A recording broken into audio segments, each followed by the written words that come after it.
Yeah. Yeah. It's the Locker Room on YouTube. You know what it is. Let's get it. Hey. Locker Room. Yeah, we in the locker room. Texas talk. Yeah, you know what we about to do. Localize every angle's what we really do. All right, Texans. It was back and forth. It was similar yet different. And there's a lot to get into. Texans top the Bills 23-20. I am Landry Locker. You can see me here every morning on SNL and every night on the Locker Room live stream on the scene as I was today. And the Texans get a big dub today. It was not pretty. I'm sure there was some frustration at times, but the Texans end up getting the dub. And this one feels different. And be sure to subscribe, like, right along for the top Texans coverage in the game. But this one felt different. Now, you can look at this game and we can nitpick it and we can say, man, they did not play as good as they probably could have. And maybe you would be correct. But this game, given the opponent, given the fact that you were dealing with some stuff, they were dealing with some stuff, the magnitude of being able to avoid Buffalo, maybe when the postseason comes around, and the fact that you really haven't played a team this good, I think this was a game where it felt a little bit more like a team that finds a way to win more so than a team that just plays bad and then wins games.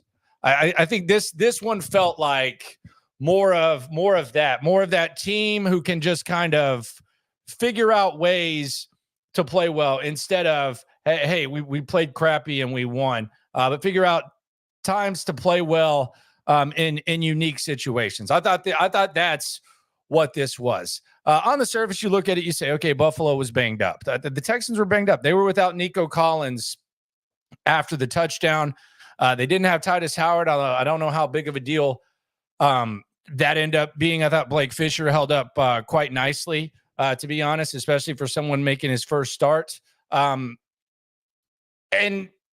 the Texans, they had a really good first half and a really bad second half. And Buffalo had a really bad first half. And in the second half, they kind of got some things going. I think the Texans actually kind of helped them out in that situation. Biggest takeaway for me in this game, the run game without Joe Mixon, it's dead. It's dead. And we pretty much had a pretty big idea and a pretty decent grasp that this run game's non-existent without Mixon. It's not there. They tried, and I don't know what this was with Bobby Slowik. Bobby Slowik had the worst opening drive I've ever seen in watching the Texans, like maybe ever. Dare Ogunbowale, God bless him. We know that he's good in the receiving game. Dare Ogunbowale touched the ball the first 4 plays of the game. And that included a screen that got blown up, a second down run, and then a third down run. Dare Ogunbowale had 15 carries for 30 yards. I don't know how in the hell you watched that game last week with what Dare did, and it was all in the receiving game, and he did his thing in the receiving game again today. He had 6 carries for 57 yards, or 6 catches for 57 yards, I should say. I don't know how you watched last week and just decide, okay, Dare Ogunbowale is the guy we really want to run the rock with the most. And I don't completely blame Bobby Slowik for this. I know a lot of people are mad about Bobby Slowik, for sure. CJ Sweater says Landry finally speaks his mind. When have I not spoken my mind? That's a timeout, my friend. But I don't know if this is 100% a Bobby Slowik thing, or if this is they don't have a backup running back and they're trying to figure something out thing. They don't have running back depth. But it does appear that Cam Akers, if you're trying to actually run the ball, Cam Akers is the better option than Dare Ogunbowale. Dare Ogunbowale is the pass threat. Maybe you don't want to make it too obvious to where they know that there's a pass. Maybe there's some sort of, big time coaching, watch the tape time of thing that there is. But that was one of the worst, most piss poor opening drives that I've seen. Now, they did recover nicely immediately after that first drive, which was frustrating. It's pathetic. -2 to Dare for 3, and then a draw on 3rd and 8 to Dare. You did then have a 3rd and 5 where Dare picked up 28 yards. Nico Collins moved the chains. We wouldn't see him very long. Akers moved the chains for 11. And then Akers had the nice cutback TD, and you went up 7-3. And then on the next drive, it was the last play of Nico Collins' day. He goes for 67, and you take a 14-3 lead. So I thought they did recover nicely from that. I actually thought the defense, like in the second half, the defense kept bailing out the offense, and the offense couldn't get out of its own way. The C.J. Stroud interception, when you're trying to kind of extend the lead to 6 at the worst, you had that. Then you had the stop. We also got to talk about Frank Ross, too. His special teams have been terrible. Tommy Townsend sucks. That's surprising to me because he's practiced really, really well. He actually might be Oppo AI. I think that's where we're at with Tommy Townsend. He's actually he's Oppo AI. We in here talking about practice. He practices good, but when the game happens, he's not there. It's the opposite of Allen Iverson. And for whatever reason, whether it's Steven Sims or whether it's a savvy vet like Robert Woods, this team seems to have a willingness to catch the ball inside the 5-yard line and return punts. After the Texans holds the Bills after the C.J. Stroud interception, Woods returns a punt inside the 5. You move the chains with Dare. Perfectly drawn up first down play. Dare drops it, and on the next play, you have a C.J. Stroud fumble. And that leads to Buffalo tying the game. Before the Texans, the offense was unable to even get a look at a field goal. They didn't even get a look at a field goal. There was a questionable intentional grounding call on C.J. Stroud. Then Buffalo gets the rock, and they take off less than 20 seconds without using a single timeout. Give it right back to the Texans, and the Texans end up setting up the Ka'imi Fairbairn field goal. I think it's interesting because this team does have kind of a sense, like on one hand, you say they have a sense of bailing each other out. On the other hand, it's pretty sloppy, and there are some things to be asked. Big time. There are some things that need to be asked about this run game and these special teams. The special teams have been awful. I actually thought the defense was really, really good. If you look at the stats, and I know that they didn't have Shakir, and that's their top guy. You held Josh Allen to 9 of 30 for 131 yards and a touchdown.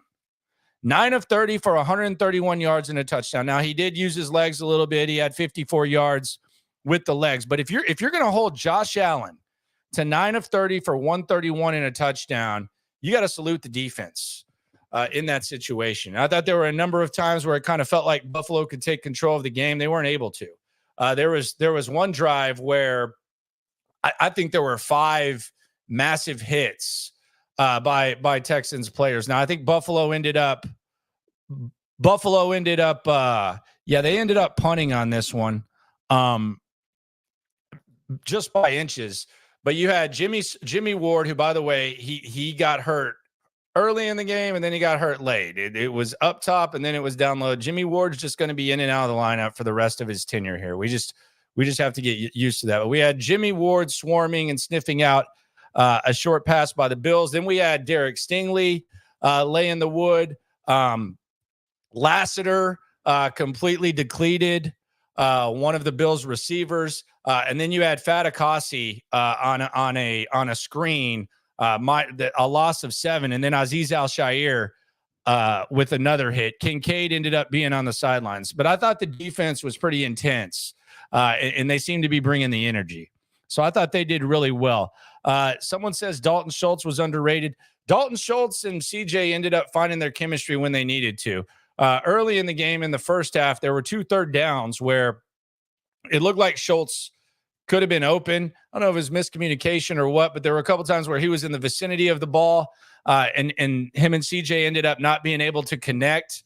But then in the second half, there was one where the Texans were kind of deep in their own territory. Kind of felt like they needed to flip the field position a little bit, which is impossible with the way Tommy Townsend's punting.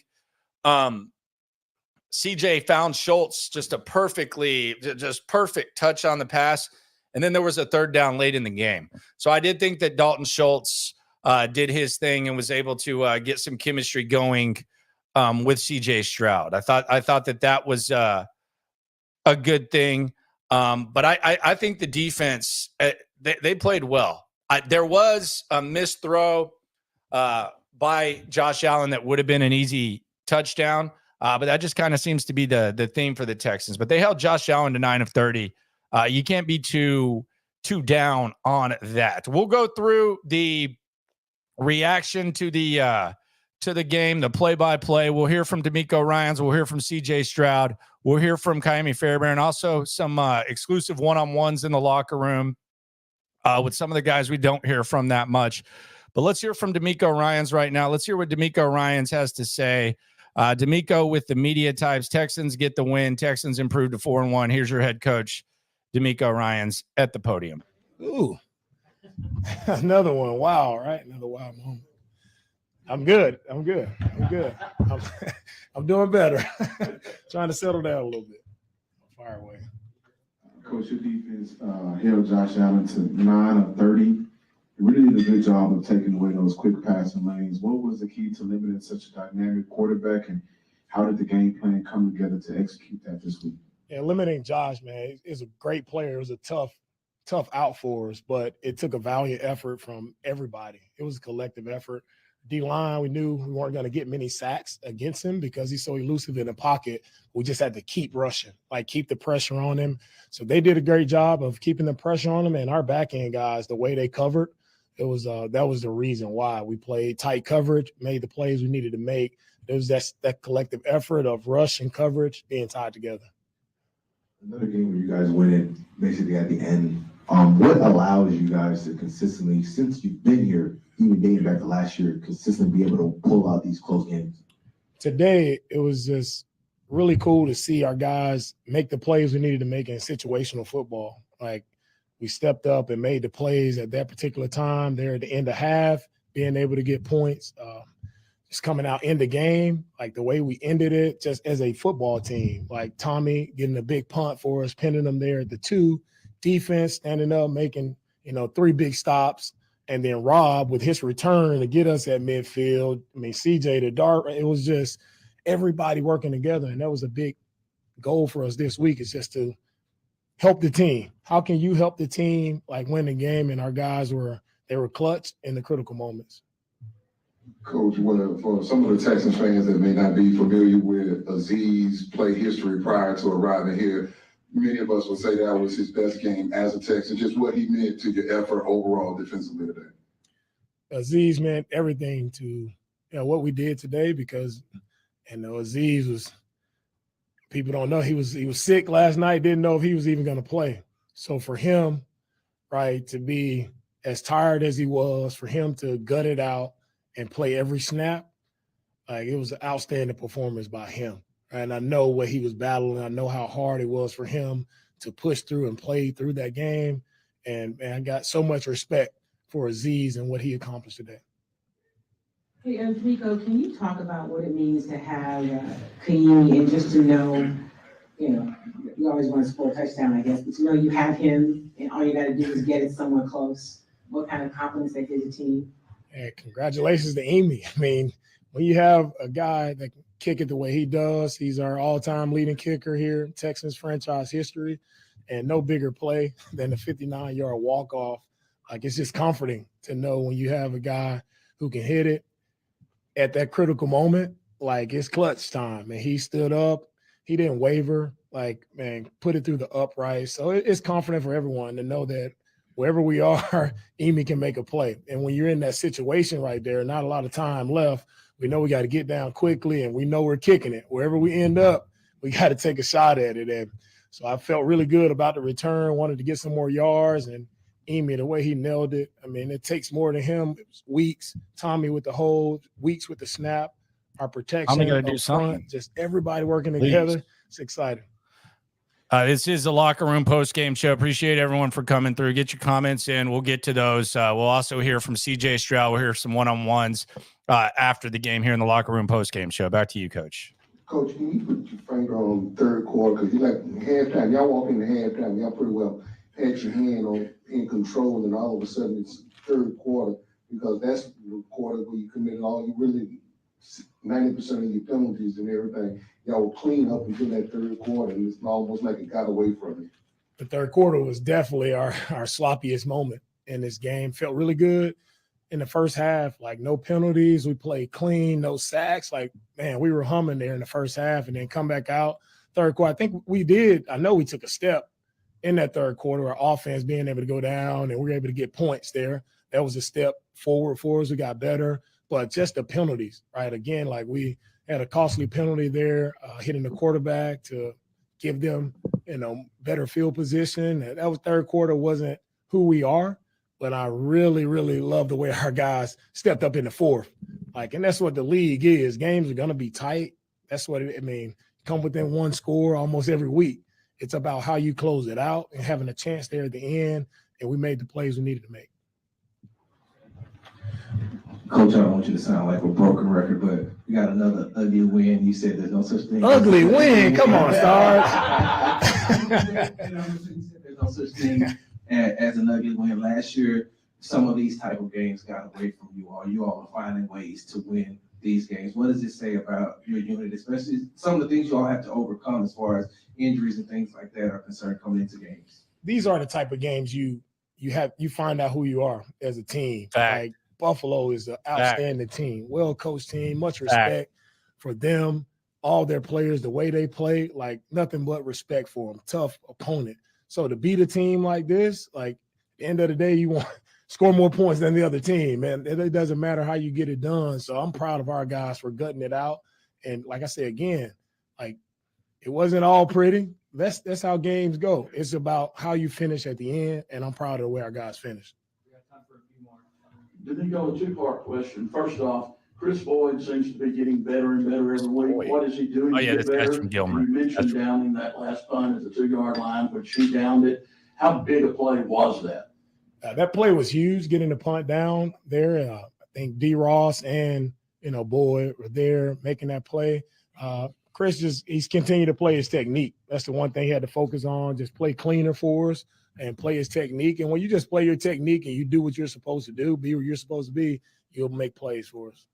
Coach, the rookies, Kalen Bullock and Kamari Lassiter, they had some good moments today. Also had some rookie moments. What's some of the lessons that they can take from today's game? Bullock's lucky Josh Allen missed that. Yeah, Kamari and Kalen have been playing outstanding for us. I really love both of those guys and what they're doing as young players. They don't flinch. No matter what happens, they don't flinch. They keep battling. They play the game the right way. And I love having both of those guys back there. Quick two-part question, just kind of like an update on Nico and what does it mean to, because you've mentioned before, when you play your own team, you want to get that win. What can you say about, you guys being able to get the win for Diggs going against his former team? Yeah, we're really happy for Diggs. You know how important this win was for him. You know how important this week. Yeah, not just another game. Let's be real, Coach. Let's be real, Coach. Like, a lot of guys knew we had to get this one for Diggs. Try not to make a big deal out of it throughout the entire week. Okay. But we know it. Right? It's emotional. Like, all the great things that he did there, right? As a receiver, as a player, like, he stood out, man, and he made a lot of plays. He helped that team in some critical moments and down the playoff run. So, man, no bigger game for him than this one. He hit today for us, and he made some really big catches on third down to keep drives moving. Like, play after play, Diggs stepped up and made plays. So I'm happy for him that we were able to get this win for him. And then the update there on Nico. Nico on the long pass. Got to rest him. Touchdown. He has felt his hammy grabs. Got to rest him. Hammy. We'll evaluate him day to day. What, if anything, do you say to CJ after kind of the way the game ended for him? Do you have any conversation with him about kind of how those 3 series went? What I say to CJ is, I'm proud of you. Like, so proud of him, because it's easy to see the negative plays, right? It's easy to see the turnovers, and everybody knows nobody hurts more when that ball is turned over than CJ. He feels really bad about it, but man, you keep punching, you keep battling, and that's why I'm so proud of him. Like, in those moments, a lot of guys can tuck their head and feel sorry, but when we needed a play there at the end to get a few more yards, CJ stepped up. Our play wasn't there, so he improvised and found Darray just to get us a few more yards so Amy can kick the field goal. So I'm so proud of CJ and just his growth throughout this entire year. Speaking of Darray, can you talk about what he meant? I mean, I know you want to get Joe back, but he has stepped in. God, Mr. 4 in a row. and made some key plays today when you guys were Cam too, but talk about Dare. Yeah, every week, Dare makes a play for us. Last week, the big one on third down, and today, just him, the way he ran the football, the big catch again to get yards for us. Dare, he's special. He's such a special player, and he's that utility guy. Like, whatever you need him to do, hopefully we don't need him to kick anytime soon, but whatever you need him to do, he's there. I think we gotta just keep pressing with Dare. I like the way he ran the ball. Like, he was reliable. He's consistent, and that's what sticks out. Like, when you got as many guys as on our team as possible who can be as reliable as Dare is, that's to make it a really good team. All right, there you go. That's DeMeco. He's happy about this one, and I don't think he was happy about the previous ones. Couple of things that he said there that I do find a little bit interesting from DeMeco. First of all, Nico Collins, you got to rest him the next couple of weeks, or at least a week. This is a hamstring, soft tissue. Don't mess with that. You're fortunate to put yourself in position to where you're 4-1. You have Tank Dell healthy. You have Stefon Diggs healthy. Nico misses a few games a year, whatever, it happens. But in this instance, much like, and I don't know if this is the similar thing with Mixon. You go to New England next week. You let Nico put on some clothes, some street clothes, hang out. Hell, maybe not even travel and just be able to rest up. I think Nico needs to be rested. You need to be extra cautious with that hamstring, like very, very cautious with that hamstring. He mentioned the defense. I think the defense played pretty well today. I think the defense played well. He also basically said that this wasn't just any other game. I think this was a massive game for the Texans. And I think the feel of this one is much different than squeaking out the other ones. I think this one showed that you are a good football team and you can beat good football teams when you don't play your best. That's a lot different than squeaking it out against some of the other teams. We'll go through the rundown. I know there's some criticisms. We will get in depth in the criticisms when we go through the rundown. No doubt. We will. There's some things that Bobby Slowik did. There's some things that DeMeco Ryans did that we need to address, as well as a couple of other disappointments and some guys who maybe aren't getting enough love. It is the Locker Room, number one source for Texans digital content. We got some people swarming the super chat. We'll get to those right now. You ain't never hate. Swarm. All right, H-Town TD 2000 says the defense has had their moments, but would you have guessed that Anderson and Hunter would only have 4 sacks combined through 5 games? I would not have guessed that. I do think that Denico Autry is going to help them a lot on the interior. I think that's going to add an extra element. But the other thing about this defense, as good as they were today, there've been, it almost feels like they've performed worse than the statistics show. There's been missed throws by quarterbacks, everyone from Anthony Richardson to Josh Allen. And there just seems to be some vulnerability and like some inability for some of these quarterbacks to take advantage of the opportunity. Maybe they're feeling a little bit more pressure from Will Anderson and Daniil Hunter, and that's one of those nerdy ass advanced stats things. But I am with you. I'm a little surprised by it. I do feel like the defense has performed decently, but it does feel like the consequences could be much more significant than what the statistical layout says. Sam, appreciate you. Have some nugs for the dub, Landry. We got to see how awesome this team can be in the first half. And then they proved they got no quit no matter how bad things got. Yeah, this felt like one, and I don't know when we get to the point where it doesn't feel like that, but this felt like one that the Texans could have given away. I thought the end of the first half, it was very, very important for the Texans to be able to keep the 2-score lead.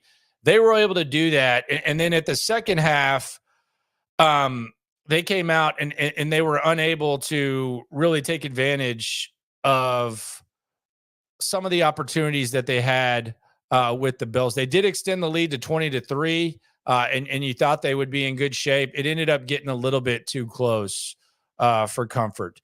Shane says, do you think Townsend is in any risk of losing his job? He's only good to hold field goals. You can find anyone to do that. That last punt inside the 5 was his best moment of the year, but aside from that, it's been tough. Yeah, he had one good sequence against the Vikings where the Texans were unable to take advantage of the field position. I think that was in the second quarter, but other than that, he's been ass. I mean, he's been terrible. And I promise you, I'm not – he looked good in practice. Like in practice, he was booming. Now, Cam Johnston's out for the season, so it's not like we have to look at Cam Johnston and say he can do this, but we know how important Cam Johnston was to this team. It's been a surprising disappointment. Fortunately, it hasn't cost you any games, but I go back to in this game, he shanked one to the 33 yards to the 48. He's been just absolute ass. There's no other way to describe the way Tommy Townsend has played, except he's just been absolute ass. There is zero doubt about that. JB says, glad we won, but Bobby needs to be better. Thoughts? Yeah, I think there are some things that Bobby needs to do better. I'm seeing some criticism. I think it's right here. G-Funk says, and someone else brought it up, talk about the decision to pass on third down, being in field goal range to win. It was going to be a 56-yard field goal, if I'm not mistaken. And I know Miami's kicked some long field goals, but we've also seen them turn down 56-yard field goals. They turned down a 56-yard field goal, I think, last week. So it's not like they were in chip shot territory and they decided to do that. They actually had, it would have been a 56-yard field goal. Stroud threw the incomplete pass, ended up being called grounding. I actually didn't think it was grounding because I just thought it was a miscommunication where he thought Schultz was going to go outside. In fact, there was one that they didn't call on Allen that I thought was more grounding than that. But that completely took him out of field goal range. I had no problem throwing and trying to get 5 or 6 yards closer as opposed to just running and acting like 56 yards is a chip shot. I know Miami Fairbairn's been good from 50 plus, but in that situation, what was there, like 38 seconds left? I think they ended up kicking to Buffalo. Buffalo had the 25-second 3 and out. But in that situation, there's 40 seconds left. You missed the field goal from the 39. Buffalo needs like 20, 25 yards to end the game. I had no problem throwing in that situation. Maybe you can pick up 4 yards on a run. I don't know. But the actual play call, I didn't have a problem with that. The first series was an absolute disaster from Bobby Slowik. But in that situation, I didn't really have as much of a problem as some may. Was the conservative play calling by Bobby Screen because they were starting a rookie right tackle? I don't think so. I don't think so. And a matter of fact, I didn't really notice like a massive difference between Blake Fisher and Titus Howard. I mean, I was sitting by Stutz, and Stutz kind of was dug in on this being like a bigger deal. And he would say, look, he got blown up there on certain plays. And we'll hear from Blake Fisher in a second. Got to talk to him after the game.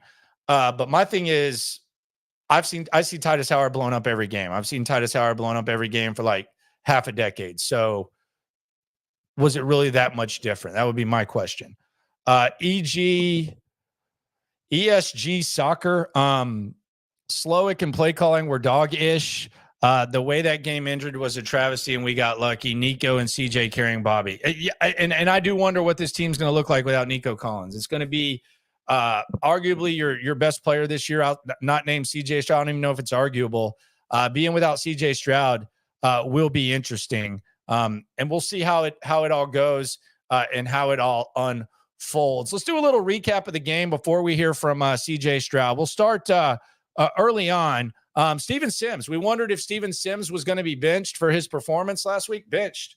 Steven Sims inactive. I don't think we see Steven Sims again, quite frankly. And quite frankly, Robert Woods was good outside of fielding that one punt inside the 5. He took a kickoff out as well, kind of a 4-yard difference, but he was feeling it. He's a better punt returner than Steven Sims. He had a really, really big return that could have led to the go-ahead field goal that the Texans were unable to take advantage of on the previously mentioned drive. But Steven Sims, I don't think we see Steven Sims unless something crazy happens. It's going to be inactive Steven Sims, I think, for a large majority of the time. Couple of observations from the stadium. There were a ton of Bills fans, a hell of a lot. It was almost like, I don't want to say it was like a neutral site game, but they were very loud. Now, I also think they were very dumb, much like Steelers fans last year, where there's a natural attempt from like heavy crowds especially in someone else's trap where they try to be louder than the home team. And Buffalo in pregame, that works. Like Stefon Diggs got booed. The boos for Stefon Diggs, they were louder than the ones when Deshaun Watson came back. Now, that was amidst a really crappy season, but they were louder.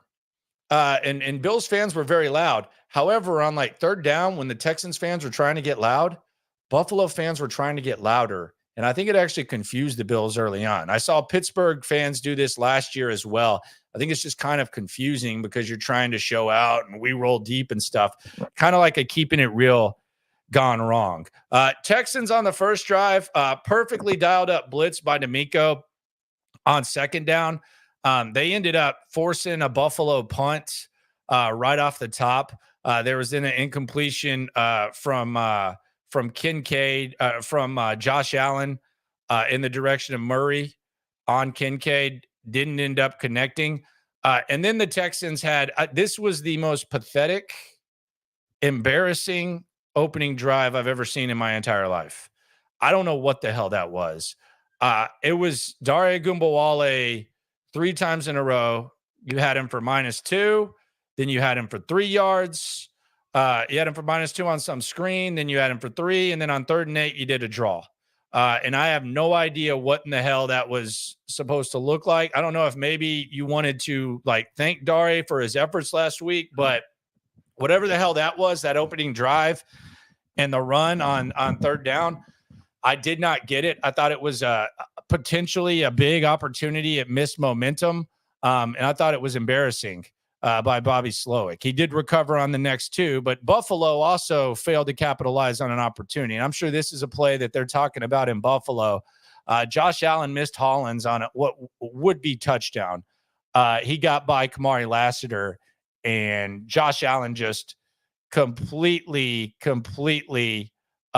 missed him. Then the Texans, they end up getting the ball back. Buffalo does end up with 3 points on the drive, but it felt like they could have gotten more. Actually felt like the defense kind of bend, not break. But we got a heavy dose of James Cook as well, who's a hell of a player for them. Actually went before John Mechie in the draft a few years back. Hell of a back he is. But then we had the drive to redemption from Bobby Slowik.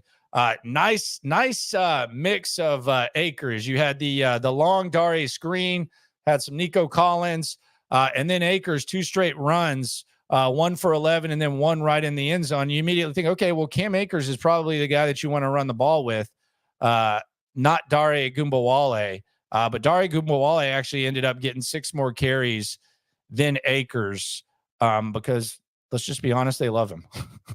They absolutely love him. Texans get another stop of Buffalo, and Nico Collins finds the end zone, 67-yard touchdown on a 1-play drive to make it 14-3. That's the good news. Bad news, right after that, he limps into the tent, and the hamstring, which has been bothering him, acts up. I think you need to rest him for a little bit. Definitely not playing against New England. And then we'll adjust accordingly and see what it is. You're kind of in an interesting spot, though, because right now you got the soft tissue injury, you got New England, and then 2 games from that, you're going to have the Jets, which was the field where Nico last got hurt. CJ got hurt in that game as well. So rest up, be safe with Nico Collins. I would probably hold him out this week. We'll see what they do. And that'll be something to keep an eye on. Then we had a fireable offense. This was an absolute disgrace. This was probably the most disgraceful thing that happened today. I think this was an absolute fireable offense. Can you guys guess what the most pathetic display was in a minute? Guess what was the most pathetic display of the day? We'll get to that in a sec. But first, let's go back to the super chat. More people swarming the super chat. You ain't never hate. Swarm. Shout out to my man Herman. When are we going to dominate? It's not all Bobby. When you get Joe Mixon back, that would probably help. Dominate? Don't know.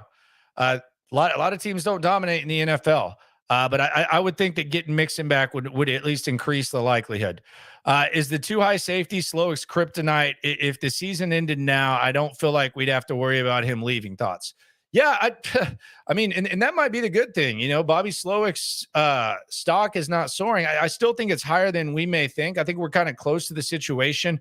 It's funny because the Bobby Slowik thing is polarizing because he's kind of the guy that you want to blame. But do you think that they, like, as far as running the ball, what do you think they should do? Do you think they should abandon the run?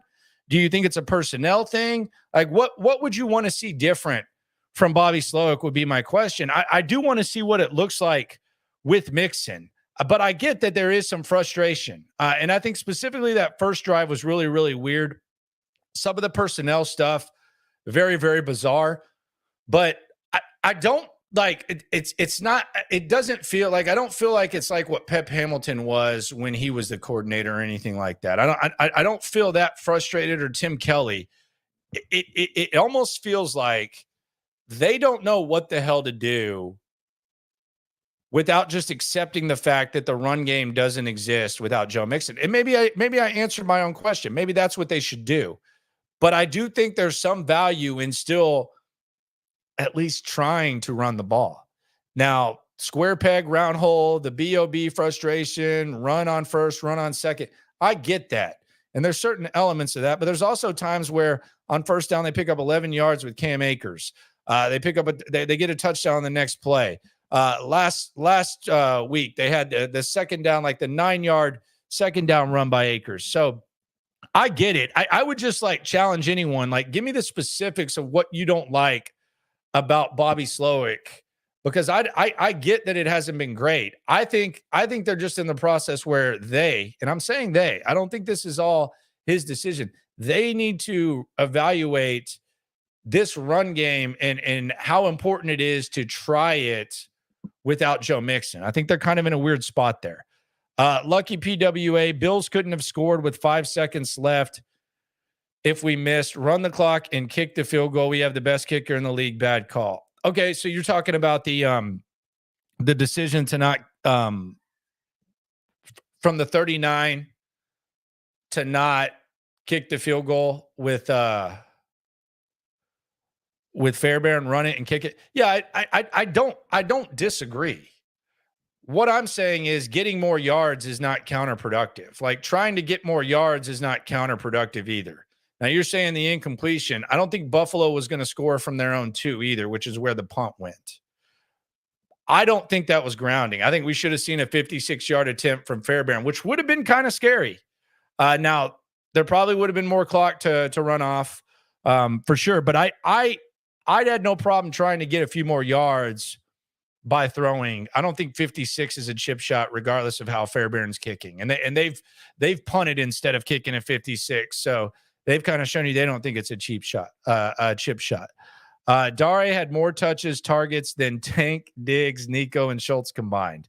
Bobby holding us back. Now, when you put it that way,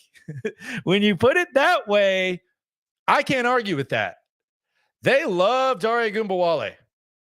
And I think Dare Ogunbowale's production is fine. I think it has as much to do with opportunity as being a productive offensive guy. I think if you committed that much to anyone, then that would be a thing. So that's when I ask for these explanations. I'm not asking them to be like some wise ass and say, "Hey, what's you supposed to do?" I think this is very, very well laid out. The Bobby Slowik complaint. Dare more touches, targets than Tank, Diggs, Nico, and Schultz combined. I don't know if that's 100% true. You could be right, though. Yeah, let's see. Yeah, 21 touches for Dare, 4 for Tank, 4 for Schultz, 6 for Diggs, Nico 2. You're right. It's 100% right. Shout out to JB. I think that was very well put with the Bobby Slowik thing. All right, so the most pathetic display of the game, the referee called a football a basketball when Josh Allen went out of bounds and he kind of shuffled the football. He said that he called it a freaking basketball. How does that happen? What is this guy like officiate basketball too? Is this one of those like Sterator types that does every single sport and he does basketball too? I think you should have to hit the showers after doing such a thing. Thought that was pretty pathetic display by him. Then we had a little bit of controversy here, and this one was kind of, I think, on DeMeco. This was the Texans drive. Now they were looking to get more points. And this was the first drive post Nico Collins. You had the run. I know a lot of y'all hate that with Bobby Slowik. But then on 3rd and 8, Stefon Diggs, you heard DeMeco Ryans talk about the third down plays. He moves the chains, does his little point. Then you had Tank Dell short. Don't know what the hell that was. Dari for -1. Then on 3rd and 2, Tank for 19. Just an absolute dime from CJ to Tank. Then back to Stefon Diggs. He moves the chains. A corny-ass reverse by Tank Dell from Slowik. We know he loves reverses for -5. And then on 3rd and 14, they threw a screen to Dari Ogunbowale.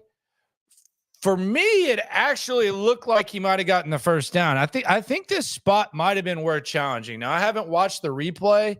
I was just watching in real time, and they rushed to the line. So you weren't really able to look up and look at the replay. But I thought this could have perhaps been something that was challenged by the Texans. And instead, they end up turning it over on downs. So you fail to get 3 points, which would have made it a 14-point game. You get no points.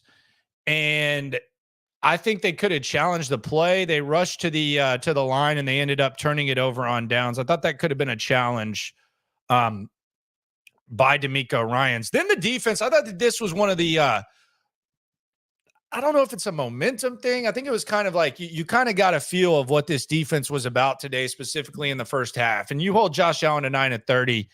That's nothing to roll your eyes at. But the defense laid the wood. I'm not even going to say pause on that because y'all know what the hell that means. But they laid the wood on this drive. This was Buffalo's 5th drive. They actually moved the ball a little bit. Hollins had a 21-yard catch. He also moved the chains previously. But you had Jimmy Ward laying the wood. Derek Stingley. Lassiter completely depleted one of the Buffalo receivers. Fatukasi depleted someone on a screen. And then you had Azeez Al-Shaair with a hard hit as well. This one looked like it could have been a catch by Kincaid. No challenge there. Didn't really watch the TV thing. But they absolutely ended up, the Texans kind of sending a message there. Next offensive possession, nothing with the Texans. And I thought this was a missed opportunity. I actually thought this was an under-the-radar, low-key type of crucial point of the game where you had a minute, 2 minutes and 42 seconds left. You kind of want to take it to the house with a 2-possession lead. Texans, though, end up punting with 1:16 remaining. Neville Huitt with like a WWE type of tackle. I actually talked to him about that. We'll hear what he had to say about that in a second. But the Texans ended up punting to Buffalo with 1:16 remaining. And then Azeez Al-Shaair. God bless him for playing hurt, but man, there was one play where it looked like Kincaid may have been open. Josh Allen maybe underthrew it. Maybe it was just a good play by Azeez Al-Shaair, but he kind of flexes. And then on the very next play, Josh Allen tries one of those cross-body passes that he can get away with. And my God, Azeez Al-Shaair drops a pass that most people, most linebackers would have caught, and probably one that he would like to have back. Then Robert Woods, 36-yard return, gives the Texans the ball at the 49, and they're able to steal points at the end of the half, in large part because of that return by Robert Woods. So good job by the staff of benching Steven Sims. Pays off immediate dividends, and Robert Woods, despite his effort later on in the game where he fields the punt inside the 5, his 36-yard return gives you a chance to take a 17-3 lead. We'll get to the second half breakdown. Another super chat from H-Town TD. Shout out to you. Swarm. You said Mixon, game 2, Mixon 25 yards, 2.8 yards per carry. Where are the rollouts? Where's the boop? If there are 2 high safeties, the middle could be open. Why aren't the tight ends ripping up the middle, getting big yards? Look, I don't know that these are really explosive tight ends. I think that CJ and Dalton have good chemistry, but there's no explosiveness. Cade Stover, he's kind of, I mean, he's a guy that you want to block. He can make some plays in the middle. Brevin Jordan's really the guy that would probably be able to do that. You don't have him. I am in no way, and I've made this clear on the night stream, and I've made this clear on SNL with myself and Cody Stutes. I am in no way saying that you're guaranteed to have a good running game with Joe Mixon. I can just say that it's going to be better, and I can say that it's the only hope for a good running game. But I'm 100% with you, and I do wonder how they're going to start to attack things, especially if they have to go without Nico. How does Bobby Slowik handle that? I think that's something to keep an eye on. Let's hear from the quarterback, though, and we're going to hear from a lot of people throughout this postgame. Let's hear from the QB, though. CJ Stroud, another not really a comeback win, but a final second win. Here's what he had to say about that live right here in the Locker Room postgame show. CJ, can you talk about what was different in the second half? You guys were like near perfect in the first half. Did they make any adjustments, or what was the difference in the third quarter for the offense? Yeah, first of all, I just want to give all glory and praise to my Lord and Savior Jesus Christ. Just a great opportunity, to play against a really, really, really tough Buffalo Bills team. But yeah, the first half, went really well. We're moving the ball like we wanted, running the ball. In the second half, and we weren't not moving the ball. We were just shooting ourselves in the foot again. Just taking penalties. I missed a couple reads on my throws, and had the turnover, the 2 turnovers. So, when you play like that, you give them opportunity to come back, and they made some adjustments. Started taking away a lot of our passing. But at the same time, like, they weren't taking away everything. I got to be better and just get through my progressions. But all in all, you learn with a dub, and that's the most important thing about it. You become really tight. Could you guys like a brotherhood bond? What did it mean to get a win for him in a game like this? It was huge, man. I know he was, he really didn't say nothing all week, but I know today he was a little emotional. Just we wanted to, just play well against him, being his former team, which, everybody, just like we played JG last year, a couple weeks ago. So, it's a lot of, emotions that go through that, but he did a good job by just not letting his emotions affect his play, and really I thought he played really great, was really sound, and I thought he played amazing. So definitely just happy that, he's happy with his dub. Come off of the 59-yard field goal, but today he also became the all-time franchise figure in points scored. Just his impact to this team, and is there a certain trust factor that now everyone kind of expects him to drill these 50-yard plus field goals and just walk away with an easy win in that sense?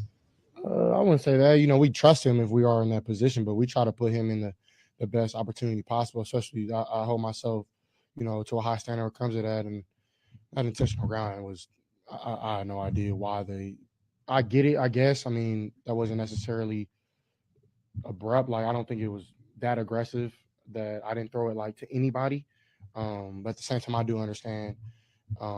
Is what it is, It was a BS call. Rob, it was a BS. Did a great job on the punt return, getting us something, and then me and Dare just finding a play to get 4 or 5 yards and then bang a timeout. I thought that was huge, man. So it's not all about, one thing about me, I don't try to ride the roller coaster. I know everybody was coming to me like trying to juice me up, but honestly, I just try to stay calm, know that I made a mistake.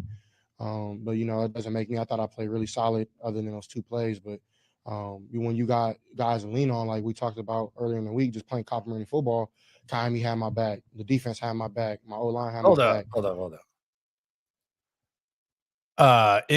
Something. Ditch the zone blocking scheme and start blasting the man in front of you. Zone blocking is not power football. So just ditch the whole scheme. So when Joe Mixon comes back, just ditch the whole scheme. Come on, man. Like, I get, like, there's a lot of reasons for complaining. It's a running back issue. I don't know why we can't just accept this. And this has been something that's been a problem for this team for years. They don't invest in the running back position, and when they do, it's sheer stupidity. And this isn't even this regime. But from trading for David Johnson, bringing in Lamar Miller and using him differently, trading a second rounder for Duke Johnson, they neglect it. The running backs can make it better. But to suggest to ditch the whole scheme, that's insane. Ditch the whole scheme is absolutely insane. That's crazy. I think that is absolutely crazy. Let's go back to CJ Stroud. Goodness gracious, folks.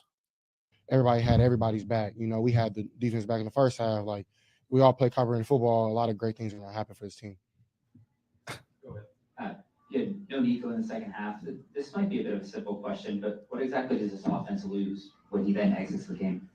Man, I think he's the best receiver in football, you know. So, you know, when he gets out the game, it definitely is tough on us. And a lot of things are, you know, predicated towards him and planned for him. And, you know, I definitely do think, like, we still have a lot of other guys to step up too. So I thought they did a good job doing that.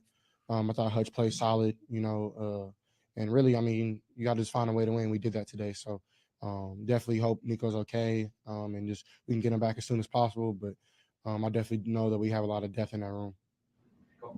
Hey, CJ, how does winning games like this today, games where you guys didn't necessarily play your best in the second half, but still point out, how does that help you guys going forward too? Man, there's a ton of things I always learn from, and I always say, man, winning the NFL is not easy. So, you know, of course, you're not looking at yourself like, dang, we're perfect. Clearly, we're not. But I mean, that's every week. There's always things you can clean up.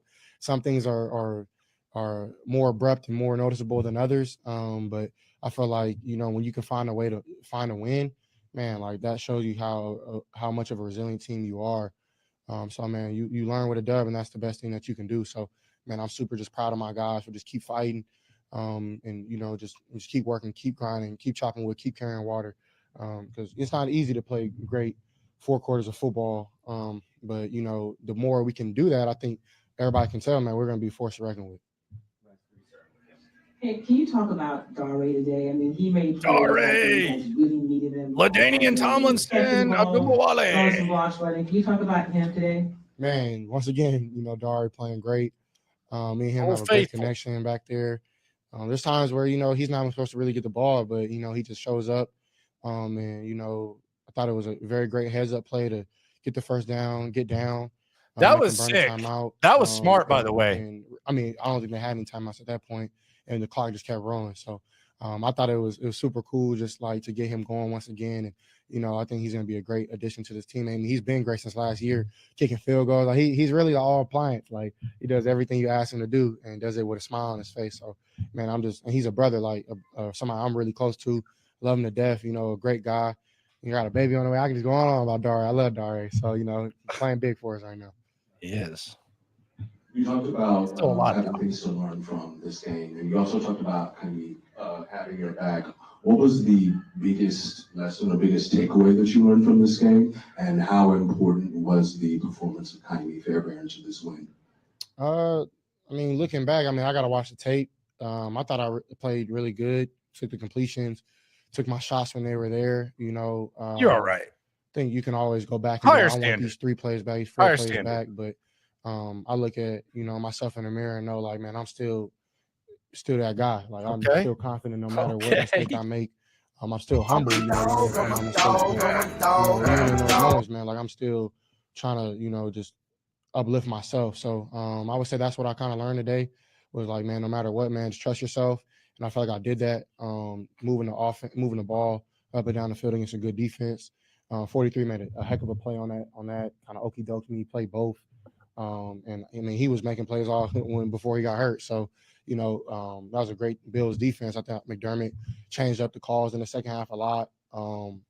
But then you talk about Kaimi. I mean, he had my back, you know, just like I have his back. Everybody has each other's back on this team. We all, you know, this is one of the closest teams I've ever been on. So I definitely think that has to do with just getting the close dubs and having each other's back when it comes to that. Your question, dating back to last year, it feels like every time What's up, DJ? you have the ball last in these type of close games, you find a way to get the dub. What leads you to always being able to come through in those close moments?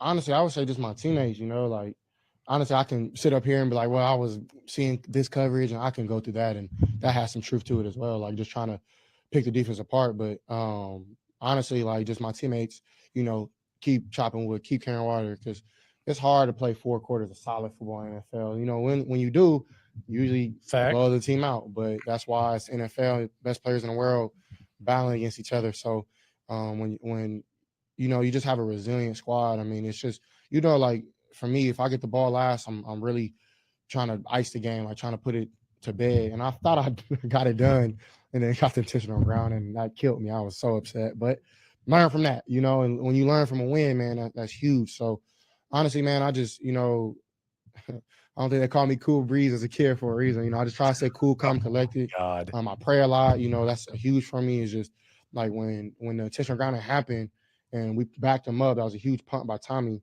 I'm like, man, God, just give me another opportunity. And man, he gave me an opportunity, and I, try to do what I could with it. So, but it's not just me out there; it's my whole team. You know what I mean? So definitely just blessed it. Be 4-1 at this point. Just got to keep rolling. Gotcha. All right, that's CJ. Appreciate everyone for being here. We still got a lot to get into post-game show here in the locker room. We're going to hear from some of the players in a second. Got some one-on-ones with some of those guys. Blake Fisher made his first start. We'll hear from him. We'll hear from Eric Murray. We'll hear from Neville Huitt on his insane tackle. We got a lot to get into. Be sure to be joining as well. SNL Reaction Monday Manana. We got Reaction Monday. We're on every day. Myself, Cody Stoots, in the thing. We will be there. So be sure to join us on that. It's going to be a hell of a Reaction Monday. Let's go to some of the chats, some of the questions. Going back to the notion that they should ditch the scheme. Macho says ditch the zone blocking scheme and start blasting the man in front of you. Zone blocking is not power football. Do they need to play power football? Is that what we need? Do we need to play some power football? Let me get this dimmed down a little bit. Hold on.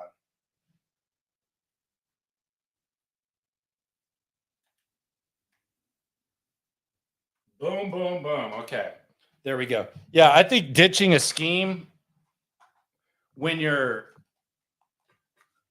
4-1, I think that's absolutely, I think it's idiotic. Not to say I don't say idiotic things. I just think that's one of the most idiotic things that's been said in here. And I say a lot of idiotic stuff myself, so it's a pretty high bar. Yeah, because the scheme is working so well. It ain't rocket science. I mean, they're 4-1. They don't have their best running back. Like it's not that simple. So you just adjust your whole scheme for Dare Ogunbowale and Cam Akers, and you think they're just gonna suddenly end up like setting yardage records? I mean, that's dumb, dude. I'm sorry, that's dumb. Herman says keep Diggs or go Devontae Adams. Yeah, we will keep Diggs. I assume. I don't want Devontae. Devontae Adams doesn't seem like he can be happy. Derek says Gosh Allen had his bell rung. How did he get back in? First of all, Gosh Allen is Will Levis. This is Josh Allen. I know he looked like Will Levis today, but this is still Josh Allen. Yeah, that was pretty quick, wasn't it? for your head banging on the turf and then having to be picked up one play. It did seem like a relatively quick entrance. Maybe he just passed all the tests. Maybe he guessed the fingers right. I don't know. B. Vaughn, what's up, Landry? Just got on the live. Glad to see we got the win, even though we should have won by a lot more. Man, we're talking about the Buffalo Bills, and you're saying that type of stuff. Space City Ballers, shout out to you. You were lit last week. Did you see the idiot commentators? They kept questioning why the Bills didn't challenge Kincaid's sideline catch even 4 plays later. I thought that would be challenged too. I actually thought DeMeco should challenge the spot on the Ogunbowale before the 4th down too. So kind of thought it was like a cancellation, charge it to the game type of thing. Space City, appreciate you, Bubba Homeschool. CJ needs to do Cool Breeze Cheetos Ranch. Okay. The Cheetos endorsement. We'll see how that goes. Someone says Adams is hurt. Who knows? I haven't been watching the Raiders. I've been right here. So we'll see how that all unfolds. Next person that we'll hear from will be Blake Fisher. Blake Fisher started his first game. I got to talk to Blake Fisher. I actually wonder if it's a little bit, I don't want to say it's easier, but perhaps a little bit more routine, familiar, when you know you're going to start, as opposed to being a guy who's probably started his whole life and has to come in at the drop of a hat. Here's Blake Fisher after the game, after making his first start. It's almost more comfortable for you where you're used to starting, and then you basically just have to be ready to come in at the drop of a dime like last week. Was it almost kind of like more familiar for you? I mean, I would just say, I prepare every week, like, for stuff like this. I would say, when you're going into the game knowing you're starting from the jump, I would say you got a little bit more juice to you. But other than that, I go into every game ready, ready to go, feeling the same way, because you never know what might happen. And you feel pretty good out there, pretty comfortable? Yeah. You have some things you want to work on a little bit? Yeah, there's definitely a couple plays you want back. They brought me here to play both. So, you guys saw last week I was on the left, this week I was on the right. So, just being able to be efficient at both and really good at both. What's it like from your perspective when these come from behind CJ efforts occur? What's it like when you're on the field and that's happening? What do you mean by that? Like it's the first time you've been out there. You've kind of you've watched these happen. What's it like being out there as it's going on? You're just playing ball. I got a lot of respect and love for a lot of guys in here. They brought me in here and welcomed me like a brother. So really, we're just out there like he's a dog. He's gonna get it happen. So you just gotta protect. And that's why you're thinking I gotta protect for CJ. Physically, you feeling good? Yeah, for sure. The first full NFL game. For sure. Right, appreciate you, man.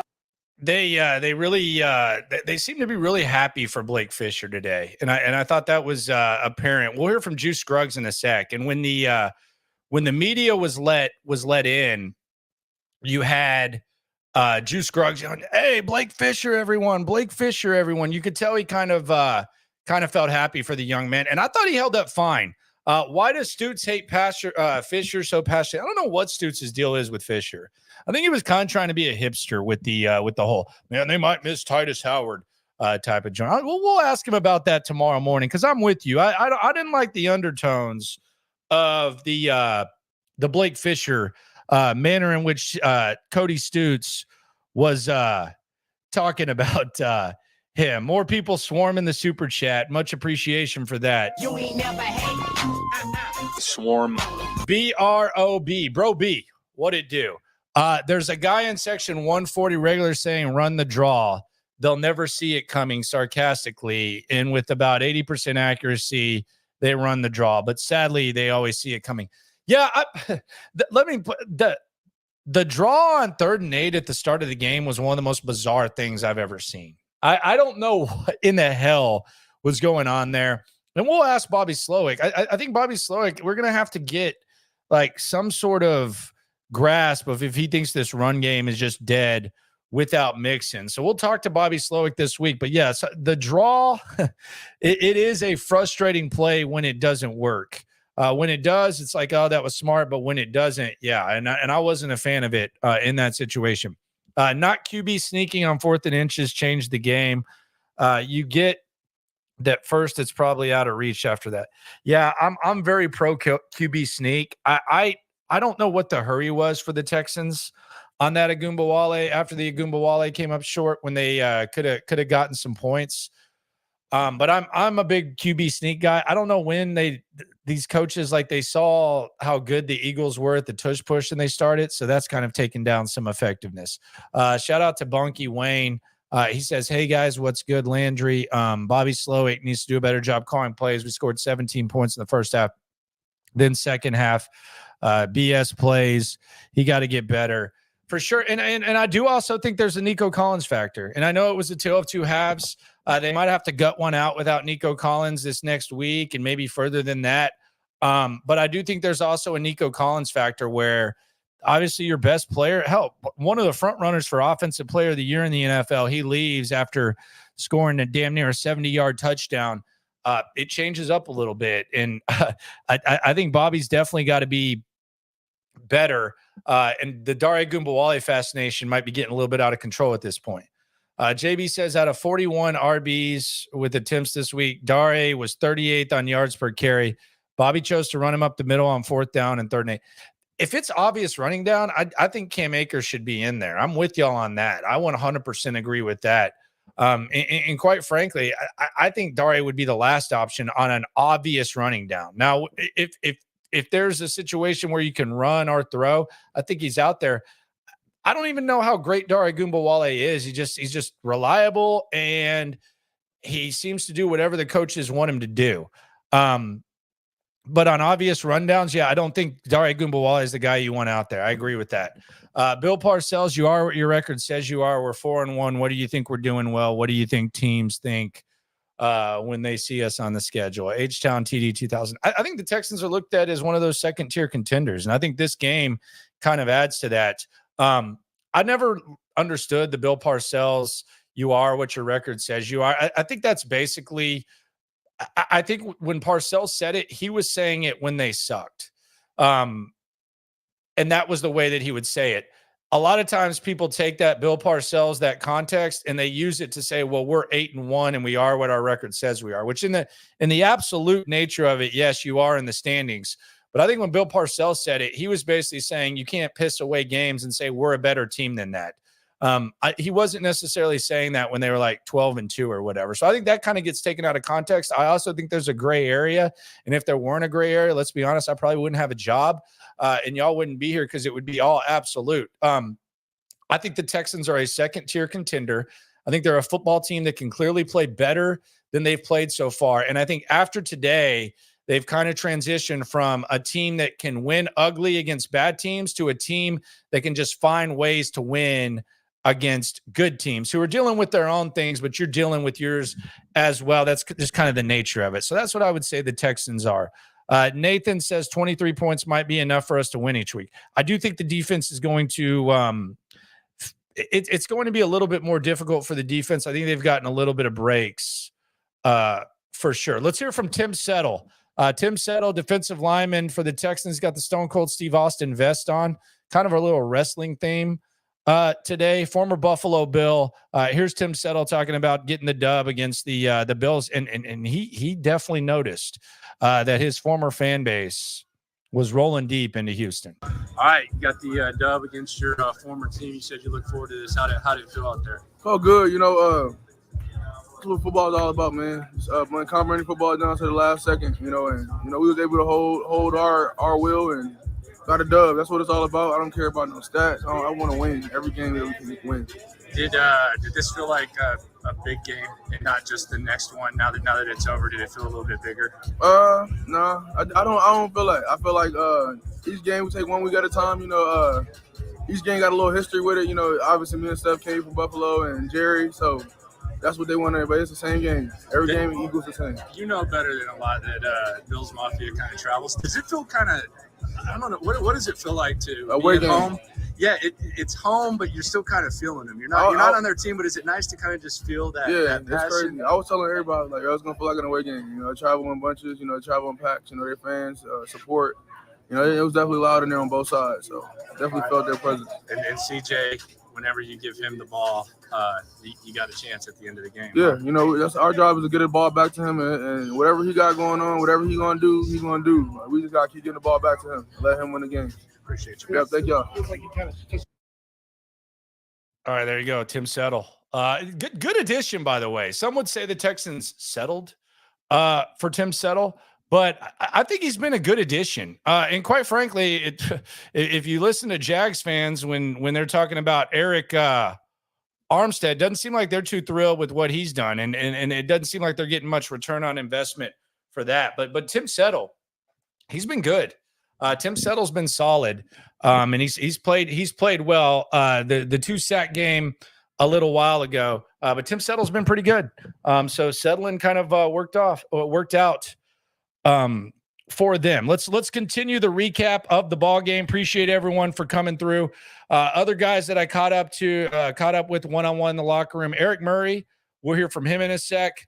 We'll hear from Juice Scruggs, who was very happy for Fisher. And I'll ask Neville Huitt about that damn whatever the hell that was. What was that, like a swinging? What would we call that, wrestling fans? Whatever the hell that was on that special teams thing. Pretty cool. So I asked him about that. But we go to the second half, and it was the tale of two halves. Texans go in with the 17-3 lead. They're unable to score on their first drive. The Texans in the third. Actually, they do. They make it 20-3 in the third. You had a 15-yard penalty by Schultz, which I thought was a little bit interesting. Then you found Hutchinson for 19. Then an incompletion to Schultz. Texans scored 20-3 on a 47-yarder from Fairbairn. Then just dominance by the Bills. This is where the offense went from looking dead to completely dominant. They answered with the Cook TD to make it 20-10 with 8:48 left in the third. And at that point, you're kind of thinking, all right, the Texans offense is going to have to show up here because Buffalo made that look very, very easy. They had a 19-yard play right off the top. Then Jalen Petrie got a 15-yard penalty. They found Kincaid for 26 yards down to the 5. And then the Cook touchdown to make it 20-10. And then this was perhaps the most frustrating thing in moment for the Texans. And this is where you could kind of feel the momentum shifting a little bit. Tommy Townsend continues to suck.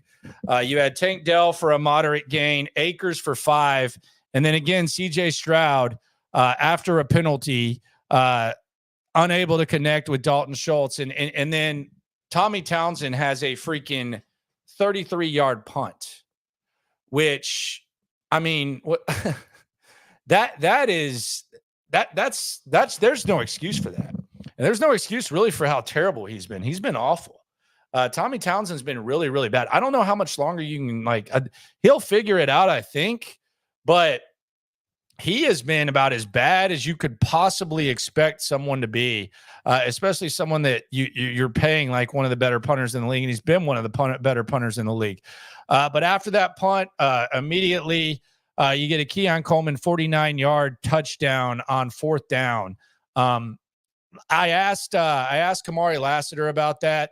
That's actually on the YouTube shorts. If you want to check out my short section, which is also where you can find practice updates, asked him about his matchup with Keon Coleman. He didn't really seem to be too hard on himself on that play.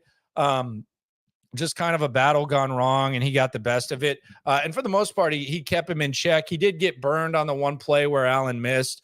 But the Keon Coleman 49-yard touchdown, then all of a sudden it's like 20-17. And you're just wondering what the hell the Texans are going to do from here. We fast forward to the fourth quarter. Texans with a chance to extend the lead, either to where Buffalo needs a score, or they need two scores, a touchdown, or they need a touchdown and field goal or two field goals. Unable to capitalize despite an excellent 3rd and 9 completion to Schultz that kind of shifted the field position. 3rd and 7, you had a Diggs sliding grab, and then that should have been tacked on 15 yards. They picked up the CJ Stroud roughing the passer, and they said it was because it was above the leg. I didn't think that mattered at roughing the passer. As a matter of fact, we saw Jalen Petrie pick up a 15-yard penalty on Josh Allen, and he missed him. It's like they flagged his intent instead of the result. Now it's above the knee and you can hit the quarterback. I'm not saying whether it's right or wrong. I just didn't think it mattered where you hit the quarterback. I just thought you couldn't hit the quarterback late. But apparently there was some maybe this is the same guy that talked about the basketball instead of the football. They end up not calling the play.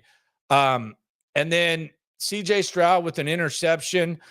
He had an elite play with his legs before that where he escaped pressure, got 13 yards on 2nd and 11, moved the chains. But then there was an interception by Buffalo. And at this point, you're thinking, oh, God, Buffalo's going to go take the lead. But the defense holds. The defense kind of carrying the offense for the majority of the second half. After the interception, Josh Allen gets absolutely rocked by Petrie.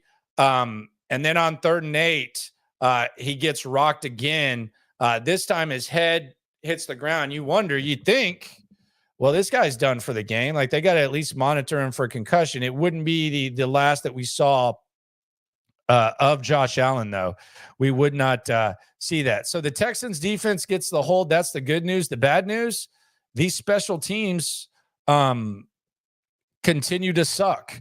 Robert Woods fields a punt inside the 5. That's like a junior high lesson. And it's a team-wide thing. We've seen Steven Sims do it. Now we see Robert Woods doing it.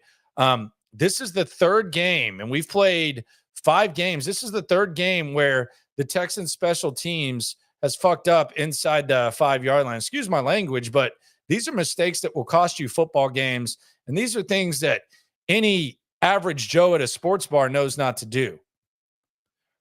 You've had a block punt. You've had a muff punt inside the 5 by Steven Sims. And then in this game, after your defense bails your ass out after a stop, you field a punt inside the 5, and you're supposed to be one of the vets. That was dumb. And I think Robert Woods probably knows that. But the Texans, they get the ball. They actually get a first down after that. Dare moves the chains. Dare for 7, and then Dare moves the chains. Then a big drop by Dare.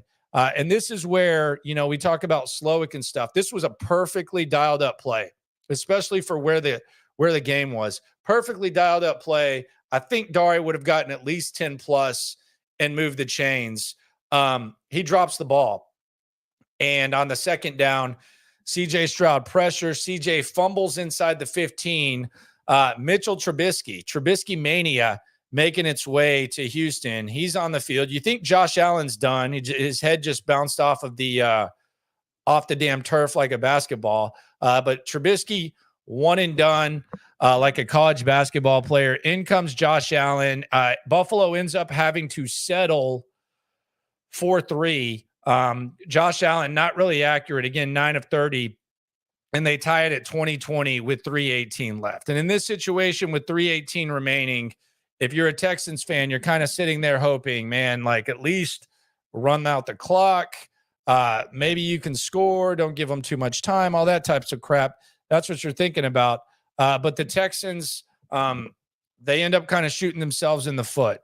You have a perfectly called screenplay to Akers on second down. They missed it. Or else he would have had a lot of field there. Good play by Buffalo as well. But then on 3rd and 6, the chemistry with Dalton Schultz and CJ Stroud on 3rd down, you're kind of starting to see it. Huge play to Schultz on 3rd down, moves the chains. We go to the 2-minute warning. Texans let it tick all the way down to the 2-minute warning. You get a run for -2, then Diggs for 3, a weird-ass screen. And then 3rd and 10, Dare moves the chains. And Dare not only moves the chains, he also has the wherewithal and the awareness to slide right after he gets the first down, which was a heads-up play by Ogunbowale. Some actually thought that there probably could have been a personal foul on that after the slide. I actually lean towards the no call because I don't think you're used to, like a quarterback, to let up, but a running back going to the sidelines, you're running full speed. He slows up. You're going full speed. I'm fine with that no call both ways. Then on 3rd and 5, Texans would have been attempting a 56-yard field goal. Rather than run the ball, they elect to throw. Probably controversial among some. Some would like to just run it and then kick the 56-yarder. For me, I have no problem trying to get closer, especially based on what they showed us last week, which was they don't consider 56 yards money. In fact, they punted, which is what they did after this intentional grounding. So the Texans punt the ball to the Buffalo Bills. They end up downing it inside the 2. Now, this is where it gets really weird for Buffalo. You haven't moved the ball that well on offense. You should probably be thrilled to take it into overtime, but they throw on 3 straight plays from the 2-yard line. Not a run at all. They don't even make the Texans use any of their 3 timeouts. So Buffalo immediately, I think it was a 20-second drive, 3 and out. They have to punt to the Texans. Texans end up getting the ball near midfield. Robert Woods, decent return to near midfield. CJ Stroud with a pass up the middle to set up the field goal. And then Ka'imi Fairbairn, who earlier in the game became the all-time leading scorer in Texans franchise history, He kicks the 58-yarder, and the rest is history. Texans get the dub, and Texans escape with the win against the Buffalo Bills. And I go back to this. It wasn't pretty, but it was different. This was a team that just finds a way to win. This was not ugly, meat left on the bone. Oh, they got to be better. But when you can say that against a team like this, I think we got to change the way we look at the Texans. And I think the rest of America is probably going to change the way they look at the Texans as well, where they are clearly one of those second-tier contenders looking up at the Chiefs, and they're very much in that mix. So I think this one was a little bit different, to say the very least. Back to the super chat. You ain't never hate. Swarm. Space City Baller says, don't want to rest Nico, but I know health is more important in the long run, although Huitt shows nice flashes. I think he can hold the fort down. Yeah, and maybe you get Mixon back, and maybe this is a way to get Tank going, because you really haven't gotten Tank going all year.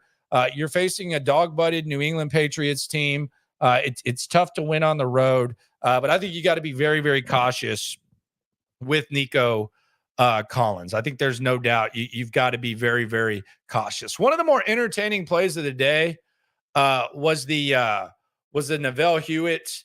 What was it? Was it like a sliding stunner? I don't know what the hell it was, but it was an exciting special teams play. Let's hear what Neville Huitt had to say about that. We'll also hear from Eric Murray. We'll hear from Juice Scruggs as well, live here on the Locker Room postgame show. The atmosphere today, how did it feel? Did it feel like more than just a game? I know you guys have to say just a game, but you're playing Buffalo, all that. Did it feel like more than just one? I mean, it was two great teams playing against each other early in the season, and it came down to execution at the end. And these type of games you want to play in, man. How would you describe the tackle you had on special teams? I think you know which one I'm talking about there. What move was that? I just run to the ball. He was still up. Try to get the man down. That was like a little stone cold. I don't know what that was. Hey, was that? You see, if he ain't down, man, go get him down. Were you a wrestling guy at all? A little bit growing up. A little bit, okay. There you go. I don't know what that move was. Some people said it was a Jeff Hardy move. I know it wasn't a swanton, but it's kind of like a Jeff Hardy run in like flip type of thing. Not sure what that was. It was sick though. It was badass. Flying suplex. Okay, there we go, Space City. Thank you. Flying suplex. Was it? Was it a suplex? I don't know what that was. That was sick. We'll hear from Stefon Diggs in a sec. Aaron Wilson, KPRC. He was in the scrum, as was Cody Stutes. So there's a lot to get into in that. Let's though first hear from Juice Scruggs. Juice Scruggs was very happy for Blake Fisher when the media types got in the room. Juice Scruggs was beyond pumped. We'll hear from him right now in the locker room. Take it away, Juice. Just overall thoughts on the effort, overall thoughts of the performance of the offensive line, been kind of a popular topic among fans and stuff. How'd you feel the offensive line was today? I felt like we played better for sure. Definitely still some things we got to clean up, but definitely we took a step today. I heard you when the media was allowed in the locker room, you were yelling Blake Fisher, everyone. As someone who's kind of been in a similar situation where you kind of have to be on standby, sometimes you get thrown to the wolves and you're having your first start and stuff. Did it kind of, even though you're still relatively young yourself, did you find yourself kind of being proud of Blake holding up in there? Oh, for sure. Definitely knew when Titus, got officially, ruled out, we knew Blake was going to have to step up, and that's exactly what he did. And I told him in the beginning of the year, like, just prepare as a starter no matter what. You're one play away, like, from being in, and that's what he did, and I'm proud of him for sure. What is that like as a rookie? First of all, your role is not similar to probably what you've had your entire life, and you're moving positions. So if they need you at guard, you've got to go to guard center. Yeah. Same thing with him. Is that kind of something where y'all kind of connect to? Yeah, definitely. And that's just the league for real. Yeah. When you come in, being a young guy, you're going to get put in positions that you probably never been in before. And you just got to adapt and adjust. And that's exactly what he did today. And I'm proud of him for sure. Did this feel bigger than the other dubs? I know DeMeco's, week to week. Did this one feel a little bit bigger though? Just the opponent that you're playing and the atmosphere and whatnot? I wouldn't say bigger. I would say it was definitely a nail biter for sure. I think that's a good word to use. I I would say bigger though. A win is a win. 1-0. That's all that matters. All right, but coach. We just got to keep stacking. Does it feel like this team has a good sense of bailing each other out? Where if the special teams has a blunder, the offense will bail them out. If the offense is struggling like y'all were in the second half, the defense would then be in the offense. Yeah, definitely. Do you get that feel? Yeah, definitely. We definitely played complimentary football today. When the offense was rolling, we was clicking, defense was balling, but then there's that time in the second half, where offense we couldn't get rolling, and defense had to step up, and they eventually stepped up, and when they needed to, and then as 1-5 came through for the clutch. So yeah. And you personally, you're feeling pretty good right now, finding rhythm a little bit. Yeah, definitely. Being out of Chicago, definitely, kind of threw my rhythm off a little bit, but definitely get back on rhythm. All right, appreciate you. And I do think that's crazy. Man, you kind of feel like a badass when dude calls you big dog when he's a freaking NFL lineman. Just kidding. But it does kind of got to be weird, right? Like with Blake Fisher, and the reason I asked Blake Fisher the question about the being more comfortable actually starting as opposed to sitting on the side is that's what he's used to. Like, when do you think Blake Fisher hasn't started a football game? Like, even at Notre Dame, he started out as a left tackle. They moved him to right. This has got to be like, knowing that you're going to start has to be more. They can say, I got to be ready to go, but you don't know when you're going to be ready to go. And more times than not, you're probably not going to get to go. So I think there's probably a little bit more comfort this week from Blake Fisher than there has been when he hasn't been starting. And I thought the kid held up nicely. He's going to be one of your starting tackles sooner rather than later. If it's next season, if it's before, and we know that Titus and Tunsil, odds are these guys aren't going to play every game. He's going to be one of your starting tackles sooner rather than later. They didn't draft Blake Fisher to be your swing tackle for 4 years. So I think we're going to see a little bit of that. And it just seems like the kid is really, really prepared. Like, it just full disclosure, you go in the locker room, Blake Fisher's always the guy that is just sitting there studying. He's sitting at his locker. He's studying. He's looking at stuff. And I don't even think he's grown into his body. He's 21 years old right now. I think he's gonna be one of those guys that next offseason you don't even recognize him. And he could very well be one of your starting tackles as soon as then. I thought the young man held up very, very nicely. Juice Scruggs, the jury's still out, and there's a lot going on with Juice Scruggs. There's a lot of responsibility. I think eventually he's going to get comfortable. He's going to be a road mauler. Who knows? But I do feel like there's a little bit more continuity there. I'm still concerned about the O-line, but I thought the young man held up very nicely. The young man being Blake Fisher. I thought he did a very nice job. Let's hear from Eric Murray. We had another situation where Jimmy Ward left the game, and Jimmy Ward has had a tough time when it comes to staying healthy. He's getting a little bit older. But we'll hear from Eric Murray. We'll hear from Stefon Diggs, and then we'll call it a night. I think I'm going to order some pizza. I've been trying to eat. I'm going to order some pizza. I'm YOLO. Let's order some pizza. Watch this Sunday night football game. Also got to make I'm probably in rally mode at BetUS right now. BetUS not great to me. Full disclosure, and shout out to BetUS. Full disclosure, though. And by the way, YouTube 150 is the promo code if you want to go get in the game. But full disclosure, I lost. I think I had over 23.5 for the Texans, and I had the over in the game. So I missed both of those. So going to be rallying. And that can be dangerous territory. Sometimes when you're rallying, you're chasing bread and you end up losing more, but who cares? YOLO. Probably going to take the Steelers in that game. But who knows?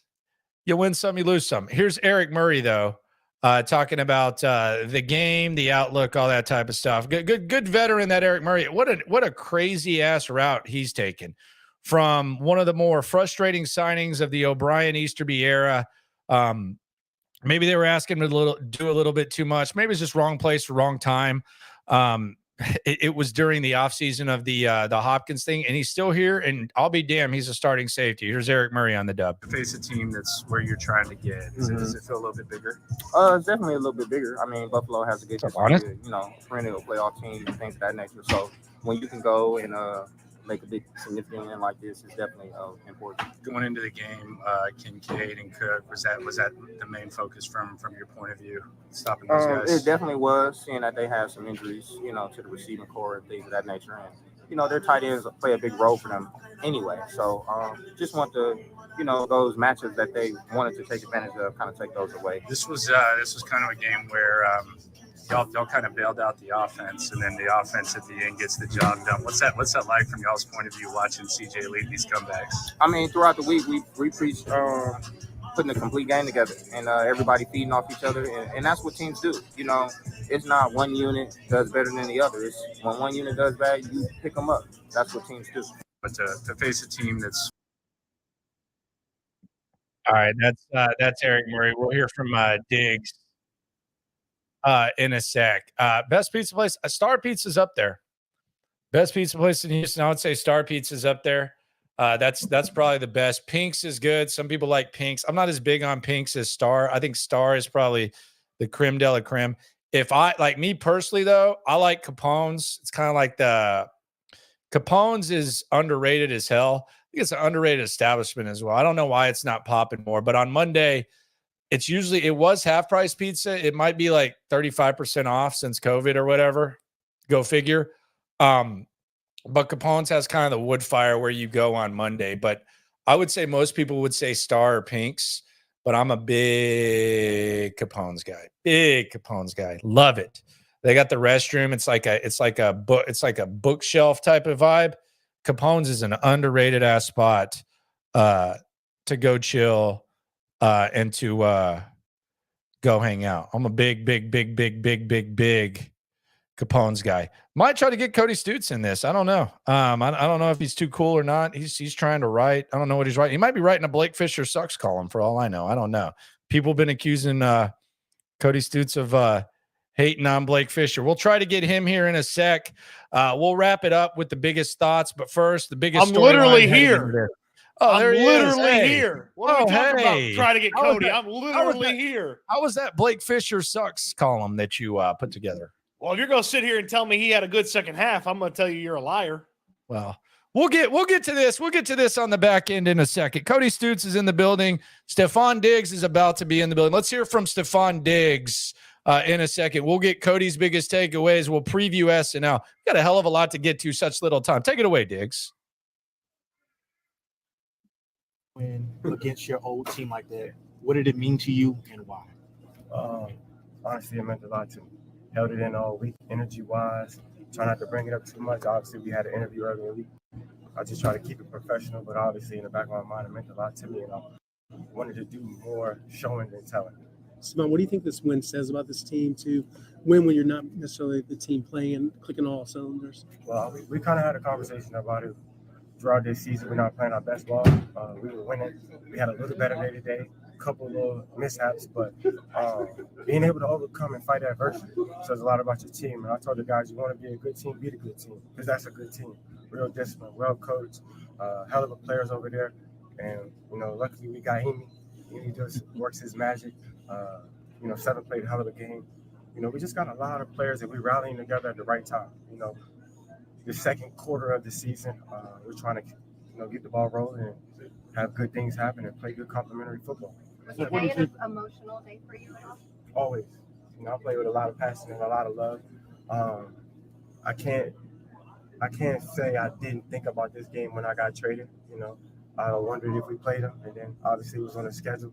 But I take it one game at a time, and I knew when this game came about, I was just trying to take advantage and get a win for my team. But obviously it's emotional. I play with a lot of emotions. What do you think went down? Yeah. What was the conversation between you all and the offense to make sure y'all kept the pace going? I kind of talked to him at halftime, seeing one of the guys go down. Hopefully he's back this week. He's one of those anchors on our team, guys that make plays and play at a very high level. I hate to see it just because, that's my brother. That's the guy that I run with each and every day. I see how hard he works. He'll be back in no time. But I had said something to the offense, your brother go down, you step up. We don't lack depth at all, obviously, got a lot of guys that can play at a high level. Just got to get back to the grind, and, you just hate to see that. But as a team, you got to move forward. You got to keep making plays. You got to play ball, and it can't be no drop ball. He's a hell of a receiver now. And it's hard to match that talent he got. But we come in and doing our job and playing at a high level, I believe we can still be successful as well. Steph, the defense allowed 0 yards in the last 2 drives. Yeah. How important was that for you to set you guys up for them to take control? I mean, I played them in the offseason, in training camp. I saw how good that defense is, especially when they buckle down and, it's time to show what you got. It's that team, they're like damn near the heartbeat of this team. That defense kind of sets us up. I told them one drive, like, y'all got it. Man. Like, y'all give us juice. As offense, obviously, we go as we go, guys making plays, but that defensive energy is a game changer. And to see those guys, 0 yards is crazy. That's a hell of an offense, a hell of a quarterback.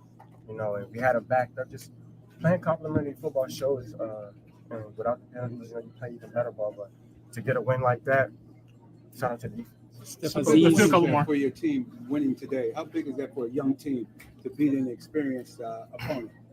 One more time. Sorry. How big a win is this for the team, for a booster for the young players in the locker room here for the Texans to beat an experienced team like Buffalo? Well, to see those young guys, I don't think they lack confidence at all. It's not that kind of team. The young guys that we got play at a high level. Number 4 is crazy. Stefon. No. Sorry. Let me give my man Mari some love. Number 4 is crazy. He's a hell of a player. He practices hard. He has that energy. He has that chip on his shoulder. So I just think that being young is a tag. Our guys flying around, playing at a high level, doing what they're supposed to. So being young is just being young. Those guys, they play like they've been in the league for a couple years. Just kind of keep going. What's going through your head? Pause. My bad. You said you're emotional. Mm-hmm. When that kick goes through the uprights. Jesus. What are those emotions? We got a dub this week. We 1-0. Obviously playing my old team. Damn. I'm not gonna sit here and act like it was just regular. It meant a lot to me. And it was reassuring that the guys around me knew that it meant a lot to me. This is why I roll my eyes when they say it's just another game. He's being honest right now. My man sounds like he just almost like rolled up a big doobie and he's just chilling now. Like he was more stressed out than he was letting us know. Here's the final stretch of Stefon Diggs before Cody Stutes joins me. Even if I didn't say it, because I try to just keep it poised. I know you're already here, week, like it's the same. You know what I mean. But I'd be lying if I said it. You could play them. You could play the Bills again, but how much did this win maybe provide some closure for maybe the chapter in Buffalo? Closure. Still got work to do. I wouldn't even say it provided any closure. Actually, I'm saying just because it's one in the right direction, helps us in the win column, and we could play them again. That's a good team, obviously. So I try not to read too much into it that far. I just take it as if we got a W this week. Play my old team, obviously excited, trying to play it at a high level and help my team win. So I'm trying to enjoy this. Anyone? Last one? Last one. Yeah, what was it so important to keep it? It's a PR. Kept in check this whole week. Because part of this game, football, you got to control what you can control. And for me, I try not to put the carrots before the horse. You know what I'm saying? Treat the week as the week and work for it. You got to earn it on Wednesday. You got to earn it on Thursday. You got to earn it on Friday. Part of being a leader on this team, I think it's imperative to have success by taking it one day at a time, one play at a time, and being a leader. Like being a leader. All right, thanks, Diggs. Appreciate you, my friend. There you go. Relax, Stefon Diggs. Very honest. This was not just another game. Come on, brother. Like that was crazy by him. Cody Stoots joins me now. Other half of SNL. Some would say the better, some would say the worse. Different opinions. Embrace debate. We're on Monday through Friday. Tomorrow we're going to be on Reaction Monday, 8 a.m. So be sure to join us for the best Texans coverage. Also, H football, if you still believe in the written word. Huh? HOUfootball.com. HOU football, HOU. Okay. HOU football. If you still believe in the written word. Not that written, not like that written word. His written word is football. If you believe in Jesus, you need to subscribe to my site. Journalism not dead yet. So what was your biggest takeaway for me? I'll just tell you, like my main theme, and I always like to come in with like the top opinion here is it was similar yet different for the Texans. This was not we played like ass and still found a way to win. You can still say that it visually it looked that way, But I feel like this was the difference between that is this is a team that looked like a team that will just find a way to win no matter what, as opposed to what we'd seen en route to 3-1. It's a team that's got a really big chin, to use a boxing analogy, and they could take one right on the chin, because that second half, I mean, it was a tale of two halves. They played an excellent first half where I really only had, a small criticism here or there with how they operated. And then they came into the second half, and that thing started to kind of fall apart after that first drive. They had the first drive, really crappy penalty on Dalton Schultz. And then it's punts, interception, fumble, punt. Like, they're just starting to fall apart, and the defense is doing everything that they can, but even they have a leaky moment here or there. But man, you take the best punch that the Bills had there on this Sunday coming out of halftime, where they made a ton of adjustments and changed a lot of stuff and were able to get going a little bit, and you take that punch and you're still standing, and in fact you deliver that last little bit to get the win. That's a really, really good job by what can be a great team. They're a really, really good team right now, and they can be a great team. They proved it today. Yeah, and the other thing that I think is something worth noting is that you didn't have your best weapon in the second half. Correct. And I know that we look at this and it's like, well, why couldn't the offense get it going?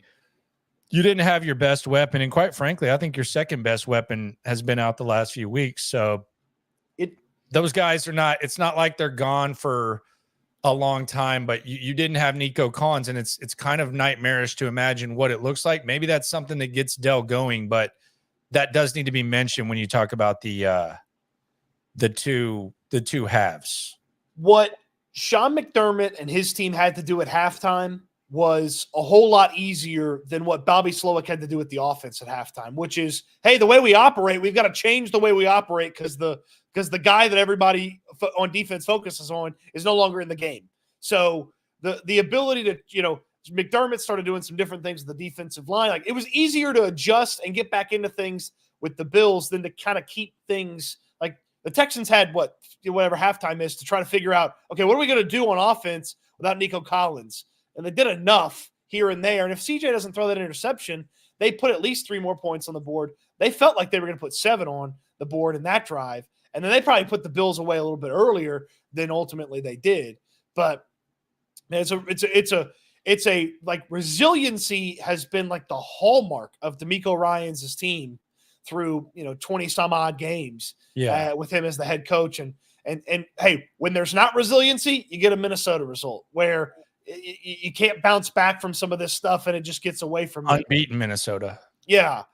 But they bounced back from some hiccups and some big mistakes in the second half, and were able to pull that one out against a Bills team. And look, the Bills are missing some guys. The Texans are missing some guys too. So, it was the best version that you were going to get out of these two for this Sunday. And then the Texans lost one of the most important pieces and still put a bow on a victory. It's a really good win. It mattered. I mean, Diggs, you asked him the question earlier in the week. He mentioned it again. It's an AFC team. It's more than just a victory over another team. It's a team that should be winning the AFC East, is going to be in the seeding conversation at the top of the AFC, hopefully with the Texans. It's a big victory.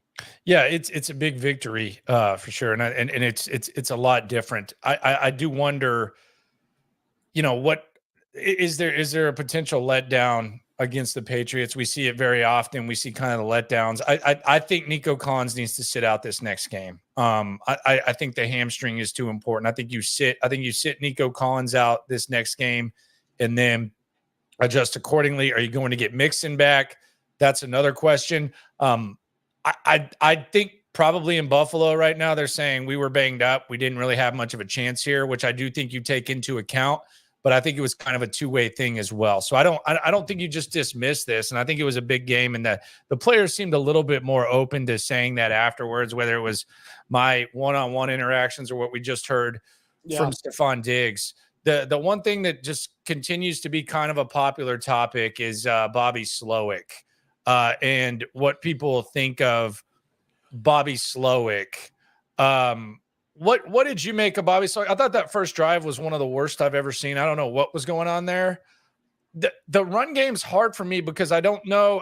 I don't know if they're just like in denial that they can't run the ball without Mixon. I don't know if there's like some sort of hidden value where, you know, it says you get this much yards, but there's value in actually running it certain times. I'm not thrilled with Bobby Slowik. Like I wouldn't hire Bobby Slowik to be my head coach. I wouldn't say that this has like been great, but it's just hard for me to be overly critical of Bobby Slowik right now, despite the fact it's clear that this offense isn't moving the way that we think that it should be moving.